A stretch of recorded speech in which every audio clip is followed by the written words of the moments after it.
इल्ज़ाम सीधा अशोक चौधरी पर है। 200 करोड़ रुपए से ज़्यादा की प्रॉपर्टी इन्होंने पिछले 2-3 साल में मंत्री रहते खरीदा है। मैंने प्रॉपर्टी का डिटेल दिया है, ट्रांजैक्शन बताया है, ये बताया है कि 2019 में आपने एक जो पूरा एग्जाम्पल केस के तौर पर दिया है कि 23 कट्ठे ज़मीन आपने खरीदी अपने पीए के नाम पर, योगेश्वर दत्त के नाम पर, उसको 2 साल के बाद अपने बेटी के नाम पर ट्रांसफ़र कराया बिना पैसा दिए हुए। पैसा बैंक से जो ट्रांजैक्शन हुआ है वो 10 लाख रुपए हुआ है, जो रजिस्ट्री ऑफिस में लिखा गया है वो 34 लाख रुपए है। उसके बाद इनकम टैक्स का इनको नोटिस आया, इनकम टैक्स ने ये कहा कि भाई 34 लाख की प्रॉपर्टी के अगेंस्ट में आप 10 लाख रुपए ही कैसे ट्रांजैक्शन किया है।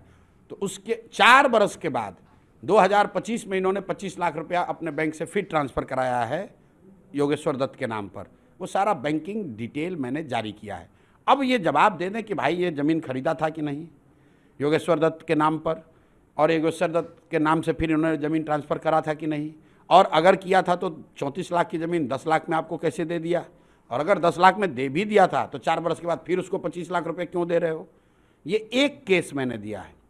उसके साथ मैंने इनके सारे प्रॉपर्टी का जो हम लोग के संज्ञान में आई है उससे तो बहुत ज़्यादा इनके पास होगा, तो जो प्रॉपर्टी इन्होंने घोषित नहीं की है, जो हमारे पास पेपर डीड आया वो हमने साझा किया है।